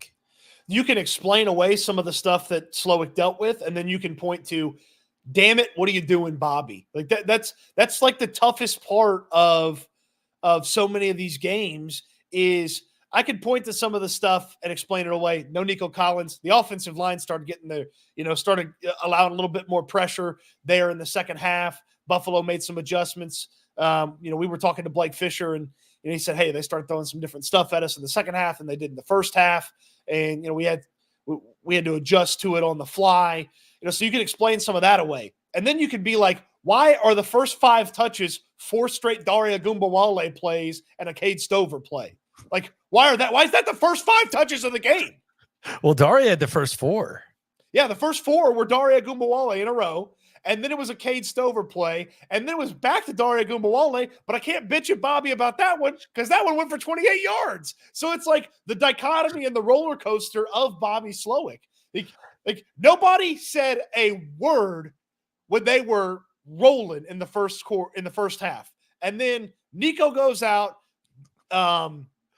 and they can't put anything else but a couple of more field goals on the board. And all of a sudden, the pitchforks and the torches are out, and everybody's like, Bobby Slowik. Like, you can explain away some of his stuff. You can point to Bobby being the reason. You can point to some of the funny goofiness. I thought they threw the ball sideways too much, dude, in this game. Some of those, but then you have situations where, like, before the fumble, like, that was a perfectly called play on first down, and yes. Dari drops it, and on the next play you end up fumbling. I don't know how far he goes there, 15 yards, and you're kind of in a situation where you're like killing the clock. And then there's like some criticism for throwing the ball instead of settling for a 56-yard field goal. They're not comfortable from 56. Like I get that. I mean, in a situation where you're trying to win it, that's fine. But they've punted with 56, so you're running the pass play to try to get more yards. It ends up being grounding, and it just looks like kind of a disaster. It's a disgrace that you didn't get a look there. But I don't like trying to get the first down there. I don't think that's or get more yards. I don't think that's like a terrible approach in there. No. Like, I mean, it just, again, I think you can point to, hey, you shouldn't have done that. And I think you can point to, hey, what's he supposed to do when this is the situation? And you could do a lot of explaining with Bobby Slowik on that. Yeah, I'm with you on that. Gustavo, should we rest Nico against the Patriots? I think so. Yes. Jacob, I don't know that he's going to be. I mean, even if he was, I don't know that he's going to be ready. Like, no, yeah. I don't. It may not be like a conscious decision. Like, he may not be ready. I don't think he's playing. Jacob says Cody Stoots, leader of the Fisher Hate Club. That's a fact. What could I say in the first half? He did really well in the first half. He stunk in the second half. Yeah, I think he did all right. So we'll see how it goes. Lucky's mad, so we'll read Lucky. Lucky's got a lot of caps in there, and I keep my stuff in caps when I'm doing headlines in here. So we'll see how this goes. All right, Lucky PWA. It's all about context. This is the end of the game, not the middle of the game. I'm assuming he's saying middle. Yeah. Jesus, dude, it's not rocket science. Run the clock and kick the field goal. It's a 56-yarder, brother. I mean, I don't know. Like, I know that he's kicked him. It's a 56-yarder, brother. I get cool, but 56-yarder. It's not. That's a little more than rocket science. At least that's what they've shown us. So I'm assuming he's talking about the 3rd and 5 with 44 seconds left. Yeah, dude, people were upset at the 39-yard line when CJ picked up the intentional grounding. The intentional grounding, which I get. I mean, it was kind of a discussion in the press box, and I don't put like too much in that. But it was, hey, do you run it here or do you try to get more yards? I thought they would throw. But if they wanted to run the football, like if they wanted to run the football at that moment, the Bills don't have any more timeouts. Yeah. So you're running it down and it's 56 or nothing. Yes. Yeah. So, but like if you run a run play on 3rd and 5 and get, like you said, it's 56, 57 right there. If you don't get anything, you get stuffed for 0. Right. Okay. It's 56, 57, but it's the final play of the game or overtime. Right. Like, well, but my point in saying this is, if you run a pass play and get yards, then, my question would be, were they kicking it if they had not got the penalty? It feels like they were. Yeah, but this is the thing I'm trying to say, and I'm probably not articulating it well, which is kind of the story of my life. But here's what I'm saying. And Gustavo asked, why don't we stretch the field with Tank? They're playing deep. I still think there's opportunity there, but that's really why I think. And I think maybe this is going to be Tank's breakout with Nico out. Who knows? All I'm saying is they're not comfortable with 56-yard field goals. Like they don't think it's just a money thing because they've punted on 56-yard field goals. Like and maybe that's a them thing. Maybe they should be more comfortable. But last week we saw them pass up a 56-yarder to punt. There's some teams who would attempt the 56-yarder no matter what. They don't do that. So they obviously think it's somewhat of a long shot and it's not just like a given. So to say in that situation, just run the ball and then kick the field goal, they're not treating that like it's a 45-yarder. They don't think that. And I don't know whether that makes sense or not. Because from 53, they kick it. We've seen them from 54. I don't know where this mysterious range is. I've asked it. That's the only point I'm making. I just feel like based on the play that they ran, their goal was to not lose any yards because they were going to kick it. Because it was a quick get rid of the football. But they ran like one of their money plays to try to steal some yards and make it a little bit easier for Kaimi. And if he gets tackled in bounds, you control when the game ends because you run it down to 3 seconds, timeout, kick the field goal. So my thing would be, if that's your mindset, guarantee that you control when the game ends and run your best run play and try to get the yards that way. Like that would be my thought about it. Yeah. I get what you're saying as well, for sure. Look, I've watched them in practice with 8 seconds on the clock, try to get a play to get 4 yards to make it a little bit easier. Lucky PWA says you're missing the context though, Landry. I'm not missing any context. What kind of crap is that? Like, I'm not missing the context. I get the context. The middle of the game versus the end. My point is they're not comfortable with 56-yarders, so they think it's a long shot. You're talking about it like it's a chip shot. It's not the end of the game. You go into overtime. For them, there's a big difference between 49, 50, 51, and 56. Because in similar situations in the middle of the game, they're kicking it at 49, 51. We've seen them 52. I think we saw 54 even, like early in a game. So I know how they handle this. My point is you're talking about it like it's just a given, like it's like old school Madden where you just put the joystick up and it's there. That's not how they look at it. So they're not looking at this as a chip shot. They think the difference between that 5-6 yards is the difference between an attempt. So that's why they have the mindset. The context is there. You're not freaking Einstein, dude. The tough part about passing up the 56-yarder by not running the football there is they ultimately won with a 59-yarder. So it's that's what I'm saying. I don't get it. Like I'm not sitting here. I don't get it. But for some reason they're not comfortable at 56. And of course nobody asked DeMeco about it post game, so we have to wait till 2:30 tomorrow for his answer. Yeah, what is the comfort? They did ask him about it though. They asked him like, no, it was more so how good does it feel to have someone close? Yeah, you're right. Yeah. Blake, why did you throw the ball instead of run the ball? Yeah, Carlos says Blake Fisher was mostly garbage. He's swarming the super chat. Shout out to you, my friend. You ain't never hate. Swarm. Blake Fisher was mostly garbage. Gave up a sack and a half, multiple pressures, and directly caused the fumble. Bring back Titus Howard. Well, I mean, Titus is hurt. 4th and 1, and we take it. Need Mixon back, and I think everything will fall into place. Yeah, we'll see how it goes. No doubt, for sure. I mean, look, the potential of this offense when Mixon's back and Nico Collins is healthy again. I mean, it's got to be pretty scary for opposing defenses. Oh yeah, they put that together today with Dare Ogunbowale as the lead back. Like, you know, I like him. He did a hell of a job, but he ain't Joe Mixon. He ain't Joe Mixon. That's for damn sure. Well, don't tell them that. Don't tell them that. Hell, he might start when Mixon comes back with how much they appear to love Dare. 4 straight plays to start the game. My goodness. 4 straight touches. Didn't have that on my bingo card, man. That didn't make my bet US props at all. Shout out to everyone for coming through. Lucky as well. Appreciate you. You're really worked up about it. We can disagree on the strategy. Do we have to revisit this? No. It's not about taking a touchdown. I'm talking about being field goal range and not risking getting out of it as time expires.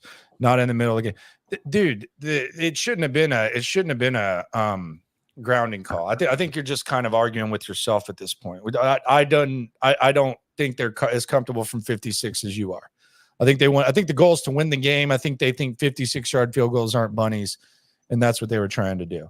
It's not like they got sacked. There was just a little bit of a miscommunication. That's the thing is like 56, you miss it with time on the clock. Like, again, were they kicking after the incompletion if there wasn't a penalty? Like, they weren't going to – I don't think they were going to punt. I think they were going to kick 56. Yeah, I think so. But if you miss that, the Bills are in great field position. But they would rather not kick 56. Correct. I mean, look, I'm telling you, they thought they could. The play, the way it looked to me was quick look. Dalton's not there. Get it out of bounds. Idiot officials throw the flag. Although I guess by the letter of the rule, I can understand it. Can you? I don't know. That dumbass said basketball at the beginning of the game. Yeah, that he should have been kicked out. He fumbled the basketball. What? He should have been kicked out as soon as he said that. I think Derek brings up a good point. Fisher didn't get one illegal procedure penalty, unlike Titus. Yeah, I thought Fisher held up nicely.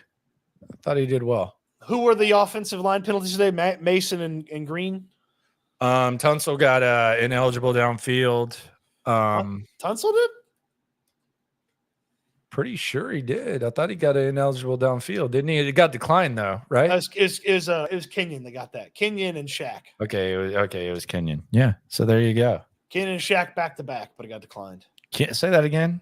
Kenyon and Shaq back to back, but it got declined. He's dropping bars, dude. Did you like the while we're on the officials Petrie call? Yes or no? Should have been a penalty. No, I thought it was weird because the problem with me on that is that they basically flagged the intent. They didn't flag the result. They flagged the intent. Like it would like the actual result was he missed him. I didn't really feel like he contacted him hardly at all. Yeah. So it was almost like they flagged the intent. And then I don't know what the hell the explanation was on CJ's, because when he found Diggs on that third down across the middle, should have been an extra 15. He got hit above the knee. Like what? What Yeah. you can't? I didn't even know there was a spot where you can't hit a quarterback. I know that they say, but I mean, I've seen it called all the time. I was kind of a little bit confused by that. Yeah, that didn't make a lot of sense. Yeah, Lucky, we're putting you in timeout. You're kind of getting annoying on this. Like, let it go. Yeah, they didn't kick the field goal. We get it. Move back. Yeah, 56. You're not saying anything that nobody understands. Everybody knows what you're saying. It's not deep. But I appreciate you very much. Just giving me a headache on the side. Quite honestly, still a dumb play by Petrie. Schultz too. The Schultz roll. You're talking about the two 15-yarders that we saw today. I agree. The Dare one on the sideline. I think it's a fine no call because you can't anticipate a freaking running back sliding like that. I had no problem with that. I would say by letter of the law that should have been called. Oh, so we're going letter of the law, huh? That's how they operated today. They operated letter of the law. One below the knee, intent with the quarterback, like letter of the law. Basketball. Letter of the law. Okay, there you go. All right. That is an ugly ass shot. Good. I'm probably one of the worst basketball players you know. Oh my God. Good night. Jeez, make Shaq look like Mark Price. Anyway, we got SNL tomorrow. Appreciate everyone for coming through. Lucky, you too, everybody. All the love. Appreciate it. Texans get the dub. Still a lot of tension among the fan base, but I got to tell you, this one was a little bit different. We'll get more into the Bobby Slowik thing tomorrow. We're going to drop the grades at 8 a.m.